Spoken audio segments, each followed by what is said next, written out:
Everyone, welcome back to my channel. तो आज की वीडियो में हम बात करने जा रहे हैं जियोमॉर्फोलॉजी के डिटेल सिलेबस की। जी हाँ, सेमेस्टर 1 के पेपर 1 जियोमॉर्फोलॉजी उसके डिटेल सिलेबस की इस वीडियो में हम बात करेंगे। तो सबसे पहले वीडियो को एंड तक ज़रूर देखिएगा। वीडियो को लाइक शेयर सब्सक्राइब करना मत भूलिएगा। चैनल को ज़्यादा से ज़्यादा लोगों के साथ शेयर कीजिएगा। ये जो एमए कर रहे हैं और जो एमए में अच्छे मार्क्स लाना चाह रहे हैं, तो आइए अब मेरे साथ देखते हैं जियोमॉर्फोलॉजी का सिलेबस। जी हाँ, जियोमॉर्फोलॉजी 1 की, जी हाँ, यूनिट 1 में हमारी कौन कौन सी यूनिट्स आ जाएंगी।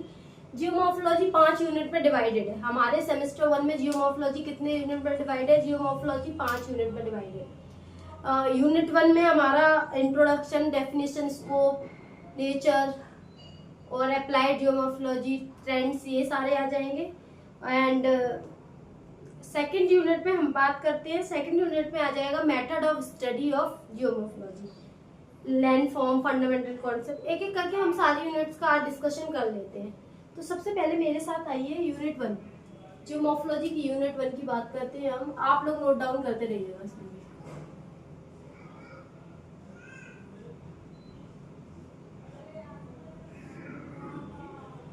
यूनिट 1 में हम पढ़ेंगे जियोमॉर्फोलॉजी की इंट्रोडक्शन,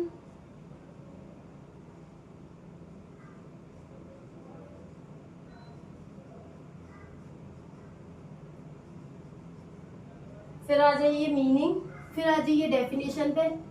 जियोमॉर्फोलॉजी की डेफिनेशन पढ़ने वाले हैं हम। फिर आ जाइए उसकी मीनिंग पर, मीनिंग पढ़ने। फिर बात करते हैं हम नेचर और स्कोप की।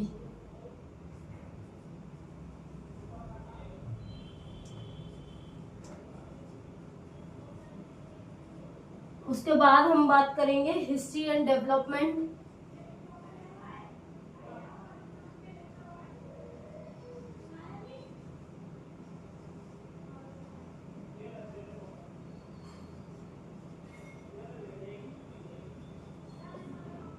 History and development of geomorphology.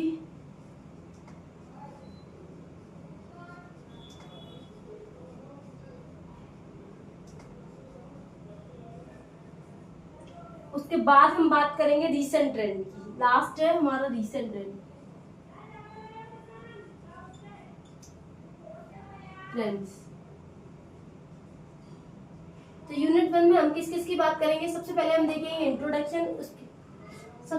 देखेंगे इंट्रोडक्शन, देन उसके बाद देखेंगे हम डेफिनेशन, देन उसके बाद देखेंगे हम मीनिंग, देन उसके बाद देखेंगे हम नेचर एंड स्कोप। उसके बाद हम बात करेंगे history and development of geomorphology, और देन उसके बाद हम देखेंगे रीसेंट ट्रेंड और एप्लीकेशन। ठीक है, अब आ जाइए सेकेंड यूनिट पर। तो सेकेंड यूनिट में हम बात करेंगे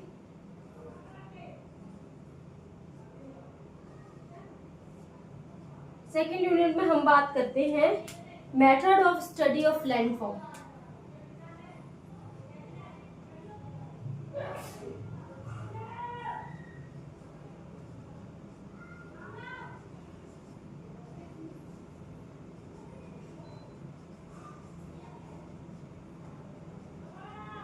के बाद हम बात करेंगे fundamental concept of landform.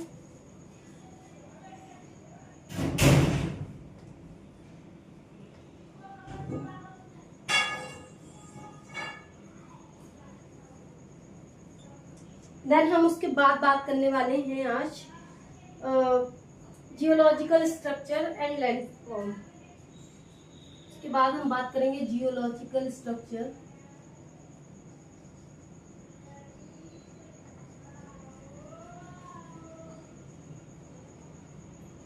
Of landform.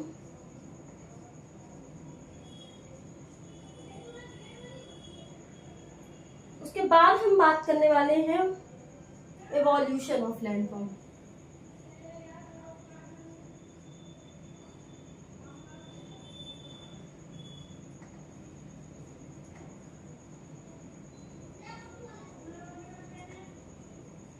ठीक है, यूनिट सेकंड में हम क्या क्या पढ़ेंगे? तो यूनिट सेकंड में हम पढ़ेंगे method of study of landform, the fundamental concept of landform, geological structure पढ़ेंगे लैंडफॉर्म का और इवोल्यूशन पढ़ने वाले हैं लैंडफॉर्म का।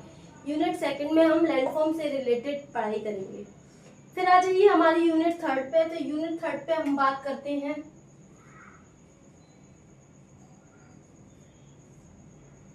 यूनिट थर्ड की हम बात करते हैं। तो यूनिट थर्ड में आ जाएगा इन्वायरमेंटल चेंजेस, जैसे कि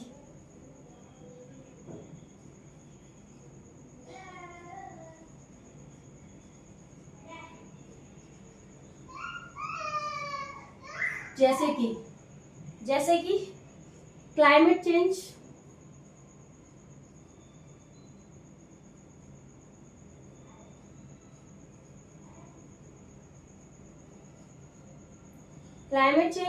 देन उसके बाद हम बात करेंगे geochronological method and morphogenetic reason.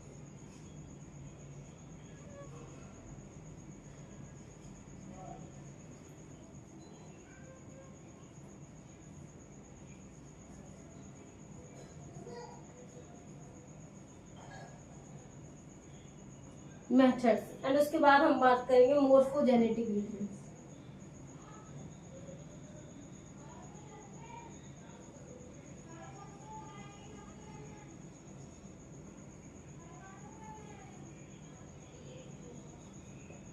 ठीक है, अब आ जाइए हमारी यूनिट 4 पे।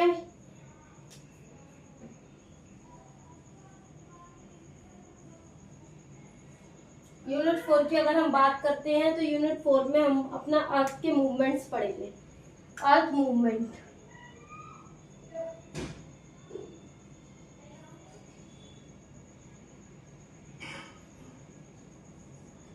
अर्थ मूवमेंट में जैसे कि हमारा आ जाएगा एपिरिजोनिक, ठीक है। फिर आ जाएगा हमारा ओरोजेनिक, जिसमें हमारा आ जाएगा क्लाइमेटोलॉजी, साइमेटोजोनिक,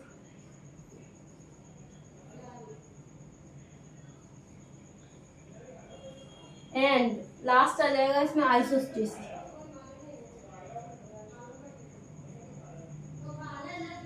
एक एक करके हम सारे कॉन्सेप्ट्स को समझने वाले हैं इस क्लास में। तो सबसे पहले आ जाएगा मेथड ऑफ, यूनिट सेकंड में आएगा हमारा method of study of landform, fundamental concept, geological structure of landform and evolution of landform. फिर आ जाएगा यूनिट थर्ड में हमारा आ जाएगा environmental changes, climate change, geochronological method and morphogenetic region. Unit 4 में हम बात करेंगे तो अर्थ मूवमेंट, एपिरोजेनेटिक, ओरोजेनिक, साइमेटोजेनिक और आइसोस्टेसिस, ये 4 हम मूवमेंट पढ़ने वाले हैं। हमारे सिलेबस के अकॉर्डिंग ही हमें पढ़ाई जाएगी। ठीक है, अब लास्ट जो 5th यूनिट है, 5th यूनिट लास्ट जो यूनिट है वो मैं आपका ऊपर लिख देती हूँ।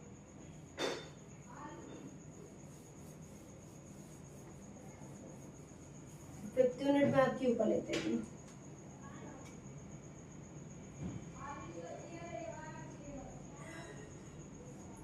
यूनिट 5th में हमारा क्या आ जाएगा? यूनिट 5th में आ जाएगा हमारा प्लेट टेक्टोनिक,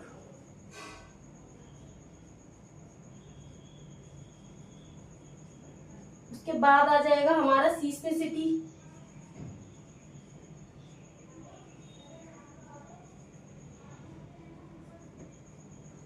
उसके बाद आ जाएगा हमारा वल्केनिसिटी मतलब वल्केनो से जुड़ी हुई जो भी सीस्मिक एक्टिविटी है। उसके बाद हमारा आ जाएगा orogenic structure,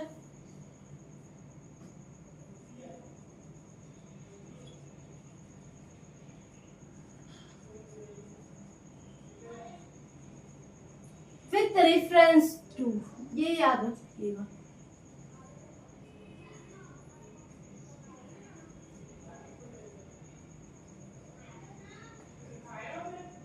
to Himalayas, reference to evolution of Himalayas।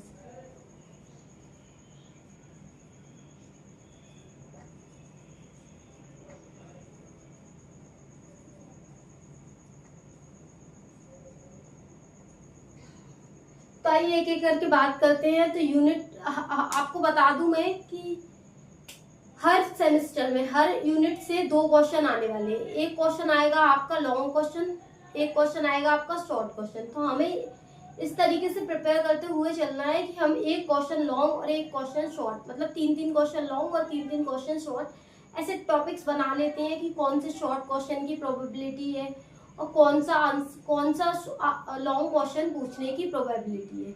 तो सबसे पहले मैं आपको पॉइंट्स हाईलाइट करती हूँ कि कौन कौन से उसमें मोर इम्पोर्टेंट कोर एरिया है जो एग्जामिनर आपसे बार बार क्वेश्चंस करता है। पिछले प्रीवियस ईयर पैटर्न्स पे भी आप अगर देखेंगे और रिलाई करेंगे तो देखेंगे कि यही सारे टॉपिक्स इर्द गिर्द ही घूम रहा है, इन्हीं टॉपिक के आसपास ही घूम रहे हैं एग्जामिनर। तो सबसे पहले हम बात करते हैं किसी भी यूनिट को पढ़ने से पहले, किसी भी सब्जेक्ट या किसी भी पेपर या किसी भी यूनिट को पढ़ने से पहले हमें उसके बारे में 4-5 चीजें तो पता होनी ही चाहिए। सबसे पहली चीज है इंट्रोडक्शन, कि वो चीज है क्या, मीनिंग, उसका मतलब, उसकी कुछ प्रमुख साइंटिस्ट या ज्योग्राफर्स या फिलोसोफर्स या विद्वान उनने दी हुई उनकी डेफिनेशंस, लाइक जैसे जियोमॉर्फोलॉजी की कुछ विद्वान ने कुछ अलग, ये आपके आंसर को क्या है वेटेज देगा, ये आपके आंसर को वेटेज देगा, औरों से आपका आंसर अलग बनाएगा। तो हम बात करेंगे कि जियोमॉर्फोलॉजी की। अगर हम जियोमॉर्फोलॉजी की बात कर रहे हैं तो हमें पहली जो यूनिट है उस पर अपनी कमांड होनी चाहिए। अगर वो यूनिट हमें अच्छे से पता है तो हम सब्जेक्ट के नेचर को समझ पाएंगे कि सब्जेक्ट में क्या क्या पढ़ रहे हैं। तो सबसे पहली चीज मोस्ट इम्पोर्टेंट इंट्रोडक्शन तो हमें आना ही चाहिए। फिर उसकी हमें दो या 3 जो ज्योग्राफर या स्कॉलर या विद्वान आप कुछ भी कह लीजिए, उन्होंने प्रोमिनेंट ज्योग्राफर जैसे कि रेड्जल हुआ, हमारे विडाल दे ब्लाश हुए, कांत हुए, उन्होंने जियोमॉर्फोलॉजी के बारे में क्या कहा है, मतलब जो भी फेमस ज्योग्राफर्स हैं उनकी हमें डेफिनेशन याद करके चलना है। ये जरूरी नहीं है कि ये डेफिनेशन आप जियोमॉर्फोलॉजी में, अगर आप जैसे लिखेंगे, मान लीजिए ये डेफिनेशन लिख रहे हैं, कोई भी इंट्रोडक्शन लिखते हैं आप किसी भी चीज का, और अगर आपने ज्योग्राफर का नाम डाल दिया किसने, तो आपके आंसर को वेटेज मिलेगा, औरों से आपका आंसर अलग माना जाएगा। क्योंकि जो एंड ऑफ द डे जो एग्जामिनर्स होते हैं, जो आपकी कॉपी इन्विजिलेटर होते हैं, जो आपकी कॉपी चेक कर रहे होते हैं, वो देखते हैं कि बच्चे को नॉलेज भी है क्या नहीं है सब्जेक्ट की। अगर आप इस पे आइडेंटिफाई करेंगे कि अगर आपने डेफिनेशन अच्छे से याद की हुई है और लिखी हुई है और ज्योग्राफर का नाम डाला हुआ है, तो वो समझेंगे कि हाँ चलो बच्चा कुछ तो पढ़ रहा है।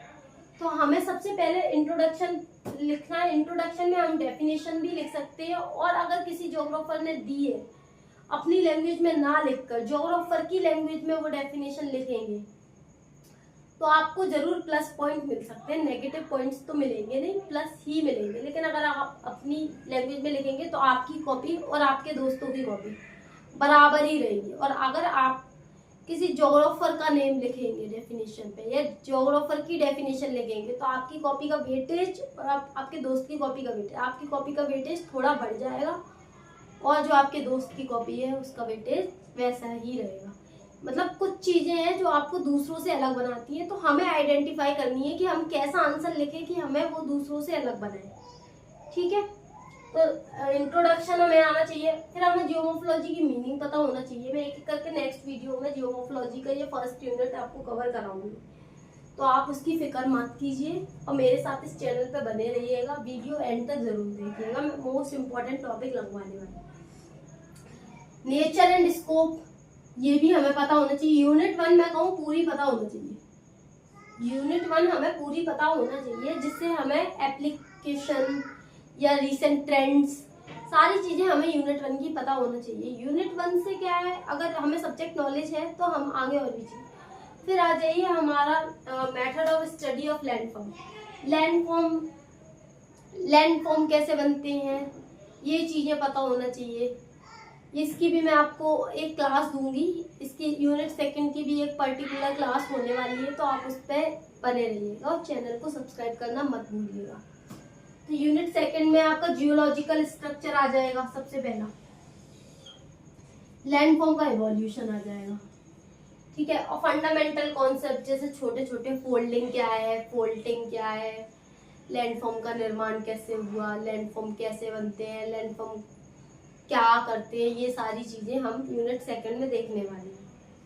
ओरिजिन देखेंगे, लैंडफॉर्म कैसे बनते हैं, कोई लैंडफॉर्म कैसे अपना शेप देता है, किस तरीके से होता है वो इनिशियल स्टेज पे, और मैच्योर स्टेज पे वो क्या करता है, फिर उसके बाद फाइनल स्टेज पे वो क्या करने वाला होता है या कैसा दिखता है, वो हम यूनिट सेकंड में पढ़ने वाले हैं। उसकी मैं एक अलग क्लास लूँगी, तो आप चैनल पे बने रहिए। फिर हम आ जाइए इस पर यूनिट थर्ड पे। Climate change is most important. Climate change से रिलेटेड आपको पूछ लेंगे कोई भी, जैसे ग्लोबल वार्मिंग का इफेक्ट क्या पड़ रहा है हमारी अर्थ पे, ग्लोबल वार्मिंग का इफेक्ट क्या पड़ रहा है, एनवायरमेंटल चेंजेस हो रहे हैं जैसे डिग्रेडेशन, इन सब चीज़ों पे भी और स्पेसिफिक क्वेश्चंस आते हैं इनसे भी। तो आपको इतना परेशान नहीं होना कि हमें सारा कुछ पढ़ना है, लिमिटेड चीज़ें पढ़नी है और मेरे साथ पढ़िए फिर, ठीक है। फिर उसके बाद बात करते हैं हम जियोक्रोनोलॉजिकल मेथड। तो कुछ नए मेथड्स हैं कि हम कैसे आइडेंटिफाई करेंगे, उन सब पे हम इनको जानना देंगे। जब मैं ये यूनिट थर्ड कराऊंगी तो मैं आपको वो भी करवाने वाली हूँ। इन्वायरमेंटल चेंजेस तो हमें पढ़ के ही चलने हैं, क्योंकि याद रखिएगा हर यूनिट में से कैसे क्वेश्चन आएंगे, एक लॉन्ग का क्वेश्चन आएगा और एक शॉर्ट का क्वेश्चन आएगा, ठीक है। और लॉन्ग का क्वेश्चन आएगा वो भी और में आएगा आपका, मतलब क्वेश्चन 1 दिया है, फिर और दिया है, फिर 1 दिया है, तो वो आपका यूनिट 1 में से 4 क्वेश्चन आप प्रिपेयर करके जाइए, ठीक है। 2 लॉन्ग के, 2 शॉर्ट के, 4, 5, 6 जितने भी हो जाए। कोर टॉपिक्स आप खुद भी, आपको मतलब अगर आप एमए कर रहे हैं तो आपको खुद भी समझ आ रहे होंगे कि हाँ यार कोर टॉपिक्स क्या है और कोर टॉपिक्स कैसे, ठीक है। अब इस इधर देखो, ओरोजेनिक हमारे लिए मोस्ट इम्पॉर्टेंट है। आइसोस्टेसी का भी कॉन्सेप्ट पूछ लेते हैं वो शॉर्ट में, ठीक है, अर्थ के मूवमेंट के बारे में। तो एक एक करके हम देखते हैं, पढ़ते जाएंगे। और प्लेट टेक्टोनिक, इससे क्वेश्चन लॉन्ग बन सकता है। वोल्केनिसिटी की डेफिनेशन ही पूछ ले, या वोल्केनो डिस्ट्रीब्यूशन पूछ ले हमसे, बताइए वोल्केनो कहाँ कहाँ पाए जाते हैं, या कोई या सीस्मिक जोन कहाँ है इंडिया में, ये बताइए। और इंडिया के रेफरेंस में वोल्केनिज्म पूछ लें। तो आपको इस तरीके से प्रिपेयर होके चलना है कि हमसे अगर कोई भी सवाल पूछे हम एग्जैक्ट वे में उसका आंसर दे दें। और वैसे भी जो एग्जाम में जो अपन आंसर लिखते हैं, अपन सोचते हैं कि हाँ यार कि हम कॉपी भर कर आएंगे, पेज भर कर आएंगे तो हमें मार्क्स मिलेंगे। तो एग्जामिनर भी फिर एग्जामिनर ही है ना, वो सोचता है कि भैया बच्चे को एमए में आ गया है बच्चा, उसको मतलब एटलीस्ट इतना तो है कि उसको बच्चे को कंटेंट देना पड़ेगा। मैं अपने कॉलेज टाइम में मैंने कभी भी कॉपी भरने पर बिलीव नहीं किया, मैंने हमेशा सोचा है कि कंटेंट दूँ। और मैं आपका एक आंसर राइटिंग कैसे हम एग्जाम में आंसर लेके कैसे हम दूसरों से अपने आंसर अलग बनाएं, उसका मैं एक सेशन भी लूँगी जिसमें आपको सिखाएंगे कि आंसर कैसे लिखा जाता है, एक आइडियल आंसर का फॉर्मेट क्या होता है, ठीक है। प्लेट टेक्टोनिक और ओरोजेनिक, हिमालयन फोल्ड माउंटेन किस तरीके से बने, ये द मोस्ट इम्पोर्टेंट। अब ये कुछ टॉपिक्स हैं ये मोस्ट इम्पोर्टेंट है, तो एक एक करके हम इन्हें समझेंगे। और चैनल के साथ बने रहिएगा, चैनल को शेयर ज़रूर कीजिएगा, और वीडियो पसंद आए तो लाइक शेयर सब्सक्राइब बिल्कुल कीजिएगा। और नेक्स्ट वीडियो में मिलते हैं आपको। जियोमॉर्फोलॉजी के डिटेल यूनिट 1 की बात करेंगे, जिसमें हम यूनिट 1 का सॉल्यूशन कराएंगे कि कैसे हम यूनिट 1 को अप्रोच कर सकते हैं। तो नेक्स्ट वीडियो आपकी जियोमॉर्फोलॉजी की यूनिट 1 की होने वाली है। और चैनल को लाइक शेयर सब्सक्राइब ज़रूर कीजिए।